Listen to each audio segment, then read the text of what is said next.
5 on the clock and we'll start it running.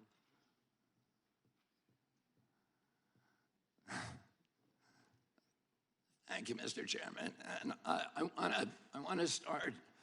to put aside my written statement for a moment and address one of the points that was brought up, I think an important point by the ranking member, that this body ought to be concerning itself with issues that impact directly the American people. The rising price of groceries, 76% over the past 2 years for basic food stuff, the war in Ukraine, the inflation issues, the border issues, many, many other issues that concern us all as a nation.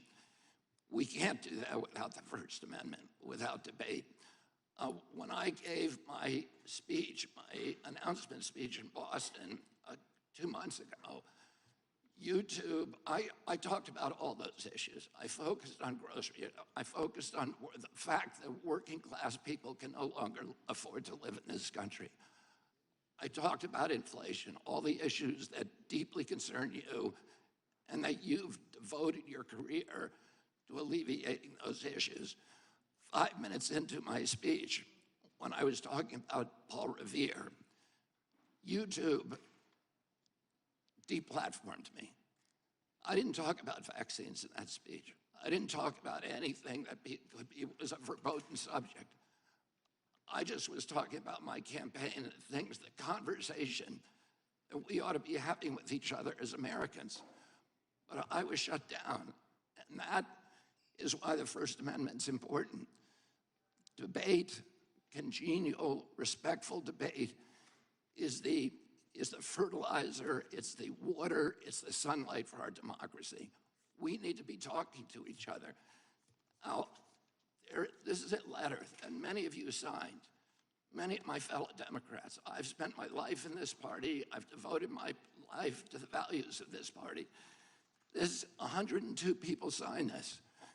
This itself is evidence of the problem that this hearing was convened to address. This is an attempt to censor a censorship hearing. The charges in this, and by the way, censorship is antithetical to our party. It was appalling to my father, to my uncle, to FDR, to Harry Truman, to Thomas Jefferson, as the chairman referred to. It is the basis for democracy. It sets us apart from all of the previous forms of government. We need to be able to talk, and the First Amendment was not written for easy speech. It was written for the speech that nobody likes you for. And I was censored not just by the Democratic administration, I was censored by the Trump administration. I was the first person censored by as the chairman pointed out, by the Biden administration 2 days after it came into office. It ordered a truthful, and by the way, they had to invent a new word called malinformation to censor people like me.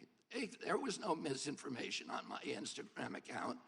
Everything I put on that account was cited and sourced to peer-reviewed publications or government databases. Nobody has ever pointed to a single piece of misinformation that I published.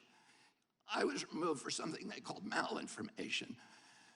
Malinformation is information that is true, but is inconvenient to the government, that they don't want people to hear. And that's antithetical to the values of our country.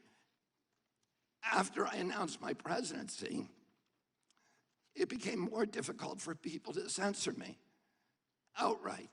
So now I'm subject to this new form of censorship, which is called targeted propaganda, where people apply pejoratives like anti-vax. I've never been anti-vaccine, but everybody in this room probably believes that I have been, because that's the prevailing narrative.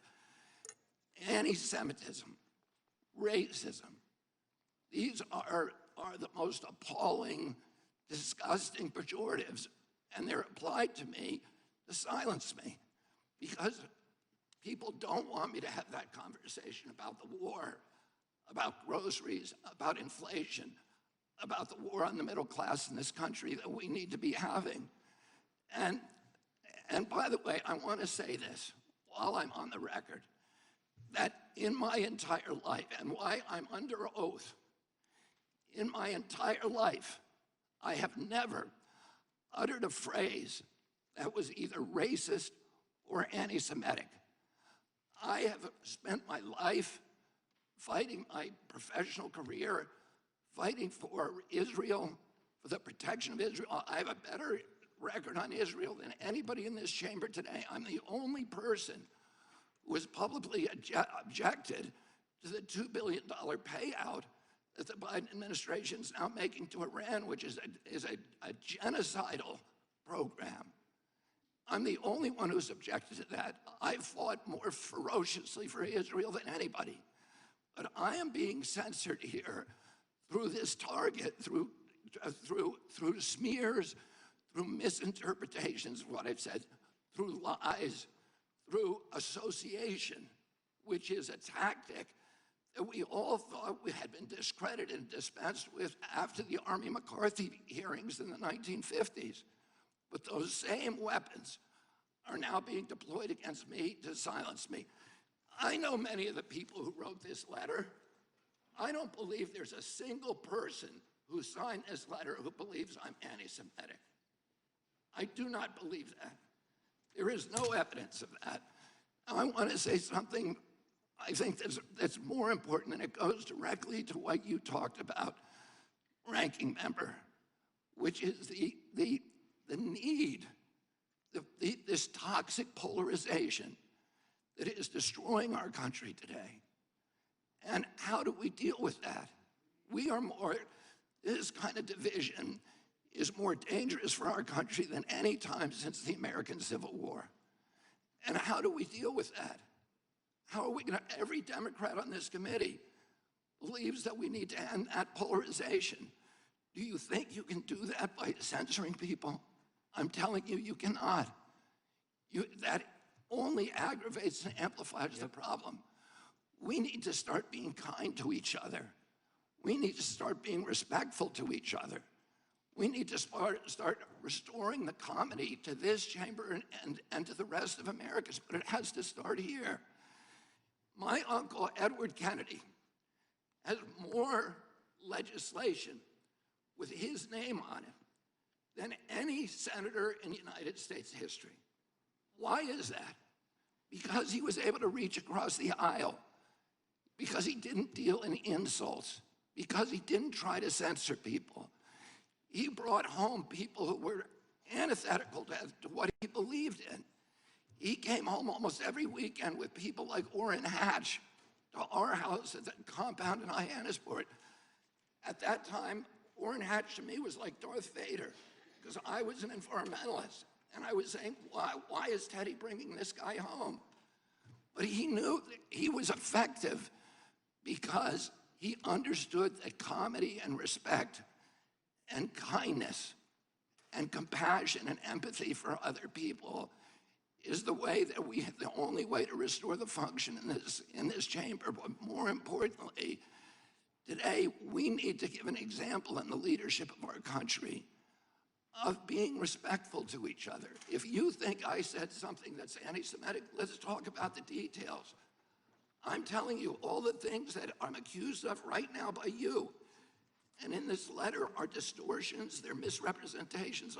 I didn't say those things. There's fragments that I said, but I denounce anybody who uses the words that I have said to imply something that is negative about people who are Jewish. I never said those things. And I want to point out also that the chairman pointed to Dennis Kucinich, who's fighting behind me. There is no two people in the country who feel more differently about American politics than these two people. And yet they were friends. Dennis attended his children's basketball games, attended his daughter's wedding. This is what we need, how we need to start treating each other in this country. We have to stop trying to destroy each other, to marginalize, to vilify, to gaslight each other. We have to find that place inside of ourselves of light, of empathy, of compassion, and above all, we need to elevate the Constitution of the United States, which was written for hard times. And that has to be the premier compass for all of our activities. Thank you. Thank you very much. Thank you. Mr. Chairman.